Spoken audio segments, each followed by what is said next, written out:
नमस्कार दोस्तों, स्वागत है आप सभी का आपके अपने YouTube चैनल द वंसु वॉइस में। दोस्तों, अगर आप भी अपनी लाइफ में कुछ नया सीखने की चाहत रखते हैं तो इस चैनल को अभी सब्सक्राइब करें। तो चलिए आज की प्रस्तुति शुरू करते हैं। नमस्कार दोस्तों, जय श्री कृष्ण, राधे राधे। दोस्तों, आपको यह जानकर काफी हैरानी होगी कि अगर हफ्ते के इस खास दिन महिलाएं बाल धो लेती है तो पति मालामाल हो जाते हैं।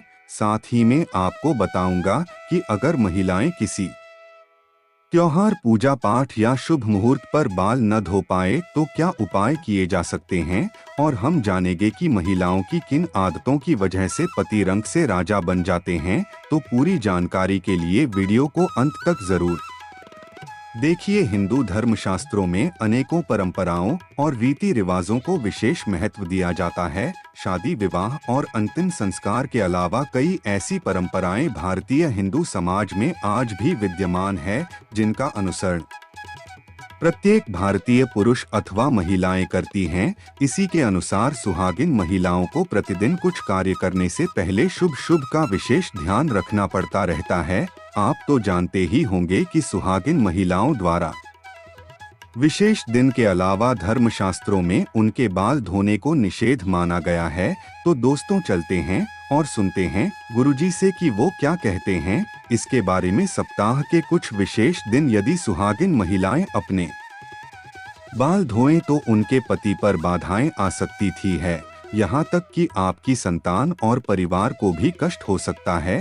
तो आइए आप भी जानिए कि किस दिन सुहागिन महिलाओं को बांध नहीं होनी चाहिए और किस दिन बांध जरूर धोने चाहिए। लेकिन वीडियो शुरू करने से पहले कि अगर आपने हमारे चैनल को अभी तक सब्सक्राइब नहीं किया तो सब्सक्राइब जरूर कर लें और साथ में ही बेल आइकन को भी प्रेस कर दें, ताकि हमारे चैनल एस्ट्रो सच पर अपलोड होने वाली न्यू वीडियो जबकि अपडेट आपको मिलती रहे। दोस्तों, सबसे पहली बात यह है कि बुधवार के दिन विशेषकर कुंवारी लड़कियों को बाल नहीं धोने चाहिए। यदि कोई कुंवारी लड़की बुधवार के दिन अपने बालों को होती है तो उसके भाई पर कोई बड़ी आफत आ सकती है, जिसका आप अंदाजा भी नहीं लगा सकते। इसीलिए जितना संभव हो सके बुधवार के दिन कुंवारी लड़कियों को बाल नहीं धोने चाहिए। दूसरी बात, यदि कोई सुहागिन महिला बृहस्पतिवार के दिन अपने बालों को होती है तो उसके पति की आयु घटती चली जाती है।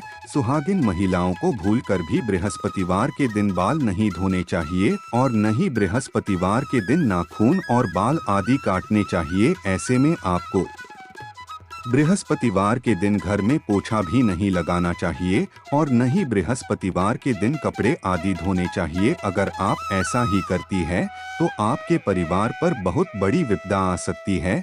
तीसरी बात, यदि कोई शादीशुदा महिला सोमवार के दिन बाल धोती है तो उसकी बेटियों और बेटों पर कोई बड़ा संकट आने की संभावना बनी रहती है। परिवार को किसी बड़े आर्थिक संकट का सामना करना पड़ सकता है। ऐसे में शादीशुदा महिलाओं को सोमवार के दिन भी बाल नहीं धोने चाहिए। चौथी बात, तो चलिए दोस्तों अब आपको बता दें कि किस दिन बाल जरूर होने चाहिए। तो वह दिन है शुक्रवार। शुक्रवार को बाल जरूर धोएं। शुक्रवार को बाल धोना बहुत ही शुभ माना जाता है। तो महिलाएं इस दिन को एक नियम की तरह ही बना ले ताकि उन्हें धन धान्य और सुख संपत्ति की प्राप्ति हो। पांचवी बात, यह सदैव याद रखें कि अगर आप किसी बार का व्रत रखते हैं तो उस दिन भूल से भी बाल न धोएं। जैसे अगर आपने सोमवार का व्रत रखा है तो उसके एक दिन पहले बाल धोकर आप शुद्ध हो जाएं। जिस दिन व्रत रखते हैं उस दिन बाल कदापि न धोएं, और अगर किसी कारणवश आपको उस दिन बाल धोने पर जाएं तो आप यह उपाय कर सकते हैं। आप अपने बालों में कच्चा दूध लगाकर बाल धो सकते हैं। छठी बात, अगर महिलाएं किसी त्योहार पर शुभ मुहूर्त या पूजा में बाल नहीं हो पाए तो महिलाएं ऐसे में अपनी मांग में सिंदूर लगाकर पूजा में शामिल हो सकती है। इससे बाल धोने का दोष नहीं लगता। दोस्तों, अगर आपको लगता है कि आपकी किस्मत सही नहीं चल रही, आए दिन मुसीबत आ रही है, ऐसे में अगर पत्नियां अपने पति के भाग्य के लिए कुछ उपाय करना चाहती हैं तो कुछ ऐसे काम हैं जो अगर आप अपना ले तो मां लक्ष्मी के साथ सभी देवताओं का आशीर्वाद भी आपको जरूर मिलेगा और परिवार के सदस्यों की प्रगति एवं सफलता होगी।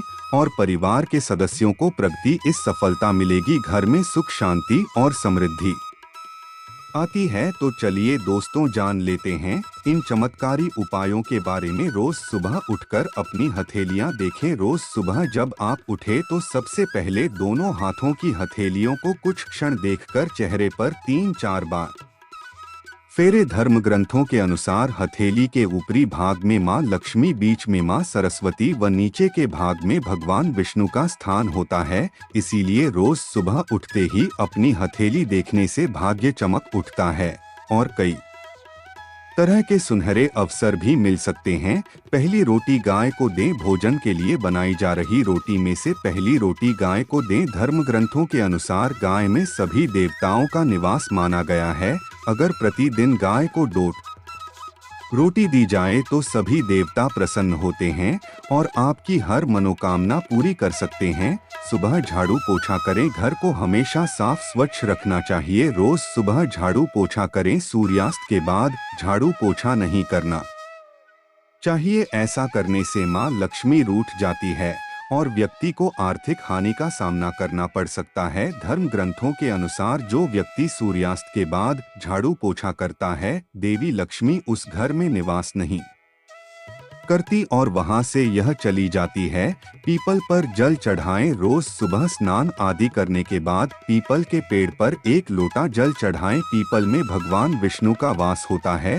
रोज ये उपाय करने से भगवान विष्णु प्रसन्न होते हैं और शुभ फल प्रदान करते हैं। इस पेड़ का महत्व इसी बात से जाना जा सकता है कि अर्जुन को गीता में उपदेश देते हुए भगवान श्री कृष्ण ने स्वयं को पेड़ों में पीपल बताया था। घर खाली हाथ न जाए। बाहर से जब भी आप घर में प्रवेश करें तो कभी भी खाली हाथ न जाएं। घर में हमेशा कुछ न कुछ लेकर प्रवेश करें, चाहे वह पेड़ का पत्ता ही क्यों ना हो। दोस्तों अपना एक नियम ही बना लें कि जब भी घर से बाहर जाएं तब घर वापस आते समय कुछ न कुछ लेकर ही आए, फिर चाहे वे कोई भी चीज हो। पत्नी व बच्चों को खुश रखें। अक्सर घर या बाहर के तनाव में अनजाने में हम सबसे ज्यादा प्रताड़ित अपने परिवार को ही करते हैं, लेकिन याद रखें पत्नी और बच्चों की आंख में आंसू अगर आपकी वजह से आते हैं जो तरक्की के रास्ते बंद हो जाते हैं। अतः परिवार को खुश रखना ही सबसे सटीक उपाय है। दोस्तों लक्ष्मी माँ को चंचला भी कहते हैं क्योंकि यह एक स्थान पर टिककर नहीं रह सकते। माँ लक्ष्मी की एक बड़ी विशेषता यह भी है कि ये जितना कठिनता से प्रसन्न होती है उतना ही सरलता से रुष्ट भी हो जाती है। कहने का तात्पर्य यह है कि लक्ष्मी की कृपा प्राप्ति बनाए रखने के लिए सुधी शास्त्रों में बताए गए नियमों का पालन करना चाहिए, अन्यथा एक छोटी सी गलती से लक्ष्मी माँ रुष्ट होकर चली जाती है।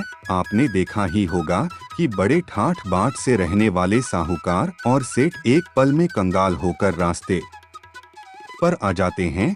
ये सब माँ लक्ष्मी के रुष्ट हो जाने का कारण ही होता है। माँ को नाराज करने से अच्छा है कि शास्त्रों में बताए गए इन नियमों का पालन करें ताकि महालक्ष्मी कभी भी अपने भक्तों से रूठ न हो सके और उनकी असीम की उनके भक्तों पर हमेशा बनी रहे। जैसा कि हम सब जानते ही हैं कि धन को लक्ष्मी का स्वरूप माना गया है। बहुत से लोग उंगली में थूक लगाकर रुपए गिनते हैं। ऐसा करने से लक्ष्मी का अनादर होता है।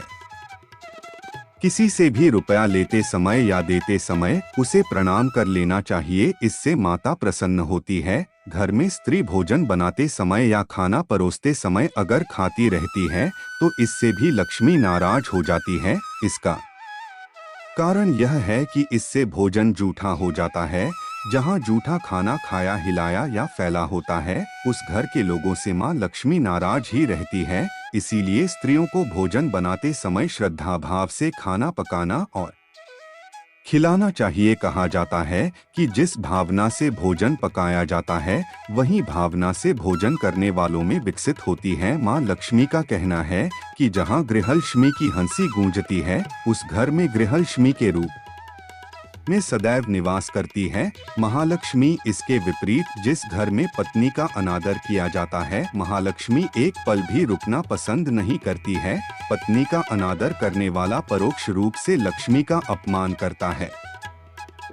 इसीलिए दोस्तों हो, अगर आप भी अपने घर की औरतों से रुष्ट होकर बात करते हैं तो ऐसा बिल्कुल न करें, क्योंकि औरतों में ही देवी का रूप होता है जिसे आज सारी दुनिया पूजती है। उम्मीद है दोस्तों आपको ये वीडियो अच्छी लगी होगी। अगर हाँ तो वीडियो को एक लाइक जरूर करना। आशा है आज की प्रस्तुति में बताई जानकारी आपको अच्छे से समझ आ गई होगी। प्लीज हमारे चैनल द वंसु वॉइस को सब्सक्राइब करें। धन्यवाद।